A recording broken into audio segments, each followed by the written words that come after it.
В эфире новости о заметных событиях к этому часу в материалах корреспондентов Якутии-24. В студии Василий Радченко и коротко о главном. Дан старт паромным маршрутам Якутск-Нижний Бестях. Расписание и стоимость перевозки через несколько секунд. Вопросы экологии обсудили депутаты Нерюнгринского района. Какие решения были приняты в ходе совещания?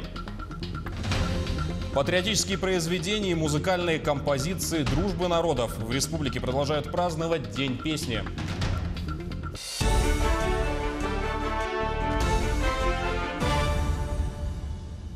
С сегодняшнего дня начинают курсировать паромы через Лену по маршруту Якутск-Нижний Бестях. Расписание и стоимость вы сейчас видите на своих экранах.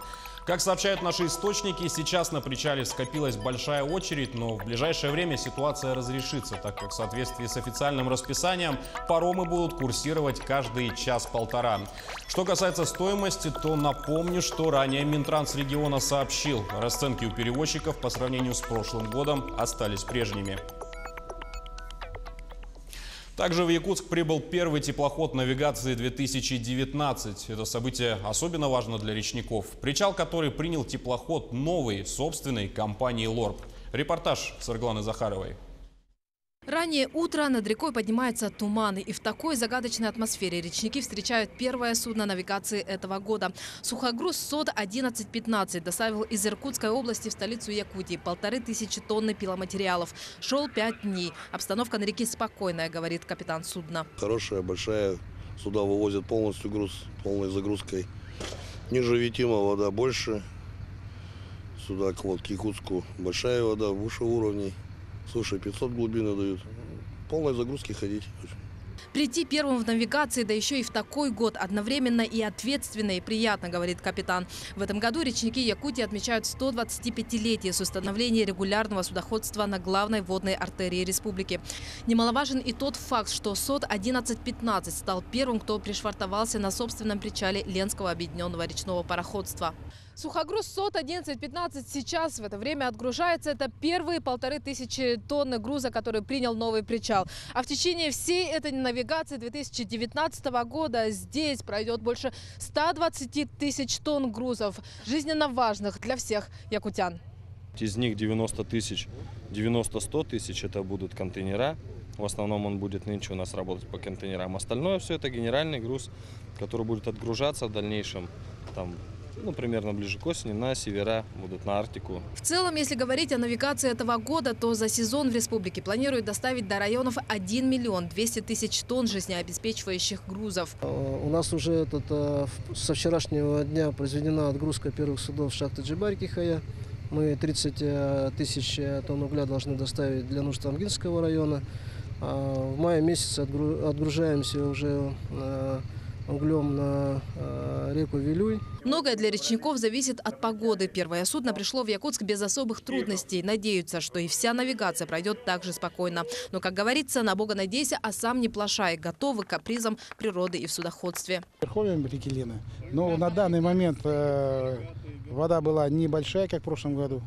И она уже падает по 20-30 сантиметров. Поэтому мы готовы ко всем развитию ситуации, мы готовы по перевозке. Порядка 700 единиц флота обеспечат навигацию этого года в Якутии. Из них 300 полностью готовы к работе. А сухогруз СОД-1115 уже в эти дни пойдет в следующий рейс с Хангаласского Улуса до Ленска. Саргалана Захарова, Джулустан Иннокентьев, Якутск.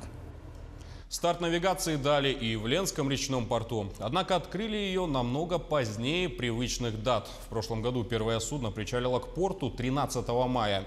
В этом на 10 суток позже. И причиной тому капризный характер реки Лены. Местами сохраняется сложная судоходная обстановка.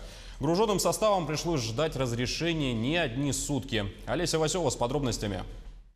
Кажется, сразу несколько составов торопились прийти в Ленский речной порт, первыми открыть новую навигацию. Вот они сейчас вереницей на рейде стоят в ожидании своей очереди под разгрузку. Для ленских портовиков начинаются горячие смены. В первые сутки навигации они делают месячный план. А вот уже утро следующего дня. На рейде 16 составов с грузом для акционерной компании «Алроса» и коммерческим грузом для города. Первым к причальной стенке прибыл теплоход судоходной компании «Алроса Лена». Его капитан Анатолий Греховодов получил символичный ключ. В течение всей навигации у него будет право без очереди вставать под разгрузку к причальной стенке Ленского порта. За лето экипаж делает 12-15 кругорейсов, но первый самый долгожданный. Первый рейс, он, как правило, трудный, так же, как и последний рейс. Ну а выход в навигацию – это всегда хорошее, приятное ощущение. Мы вступаем в основную фазу работы, перевозка грузов. То есть для нас это так же, как и для порта, сегодня праздник. 10 минут на поздравление, торжественное поднятие флага и навигация официально открыта. После праздничного митинга все по рабочим местам. Одновременно разгружаются 3 судна. Задача портовиков – сократить стоянку судов в ожидании разгрузки. С сегодняшнего дня, сегодняшних суток перешли на работу в двухсменный режим работы для того, чтобы нам как можно оперативнее разгрузить и снять напряженность, чтобы люди не стояли сюда в ожидании, чтобы как можно больше рейсов успели сделать за навигацию. За первые сутки портовики выгрузили на берег более 4000 тонн. Груз для подразделения акционерной компании «Алроса» уже в руках логистов. Совсем скоро первые машины повезут его адресату. А в Ленск продолжат подходить груженные составы. На этой неделе только сухогрузы. Танкерный флот в основном сегодня грузится, потому что ледовые условия на реке, на верхнем участке и на среднем участке достаточно сложные пока остаются. Поэтому мы танкеры пока придержали, не отправляем.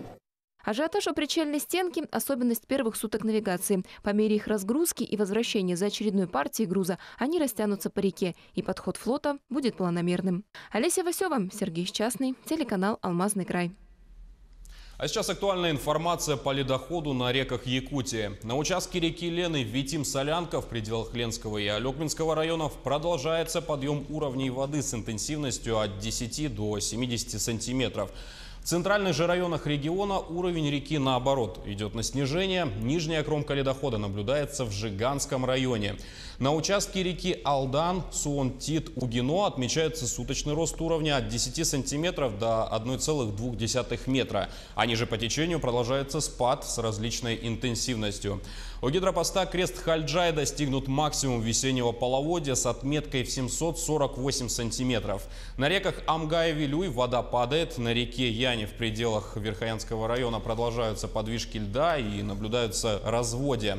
На реке Индигирки нижняя кромка ледохода расположена выше гидропоста Белая гора Абыйского района. Суточный рост составил 0,4 метра. На реке Колыме нижняя кромка ледохода сейчас ниже города Среднеколымска. Между тем, в Нерюнгри состоялось заседание комиссии Совета депутатов района по проблемам экологии. Главным вопросом на повестке стояла экологическая ситуация в поселке Чульман. Какие решения приняты, в материале Сергея Козюры. Были приглашены представители угледобывающих компаний района и Нерюнгринской ГРЭС, ведь помимо загрязнения реки в Чульмане существует катастрофическая ситуация с выбросами в атмосферу с Чульманской ТЭЦ, теплоэлектроцентрали, показания которых превышают нормативы в 100 раз. Представителями поселения было что высказать. В течение зимнего периода жители поселка Чульмана, депутаты, мы неоднократно эмоционально очень в Чульмане это обсуждаем. Мы практически очень сильно все задыхаемся в саже. Со всех щелей, со всех окон, со всех труб идет черный густой дым.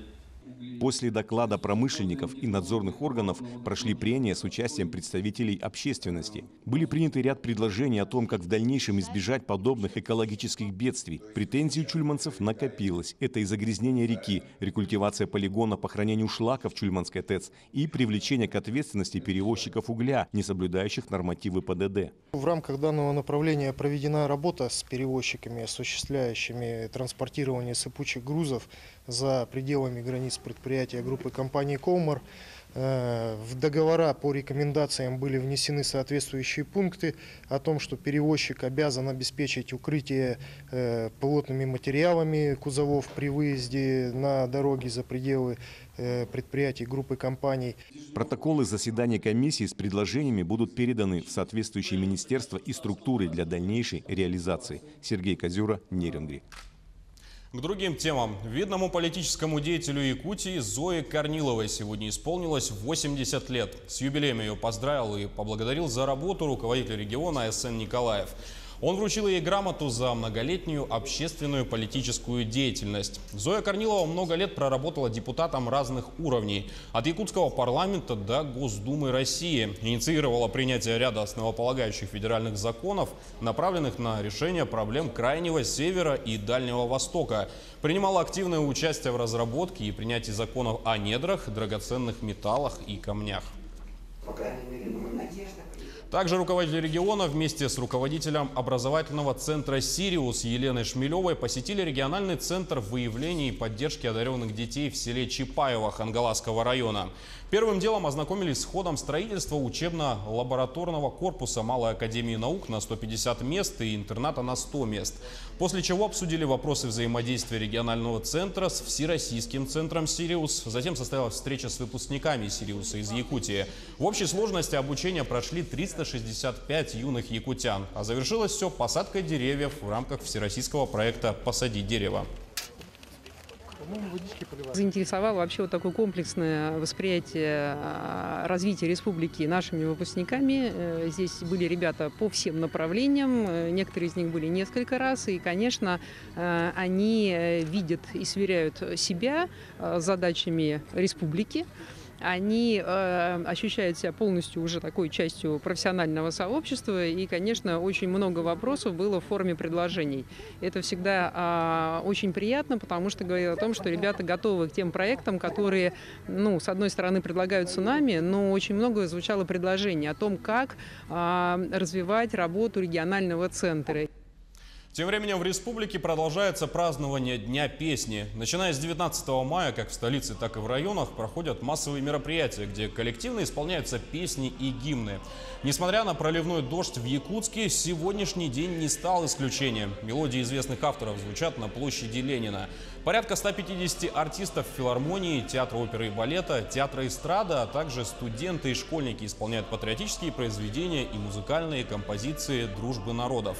Отмечу, что праздник проводится с 2013 года и в третью неделю мая. Идейными вдохновителями и организаторами выступил Союз авторов-песенников Якутии.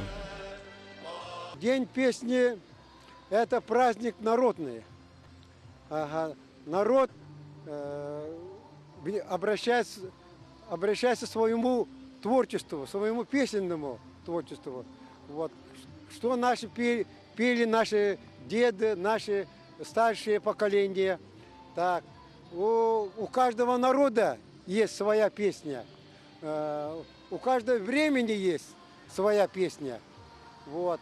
И у каждого человека есть своя песня. На этом выпуск подошел к концу, но наши корреспонденты продолжат следить за развитием событий. Спасибо за внимание и до встречи в эфире.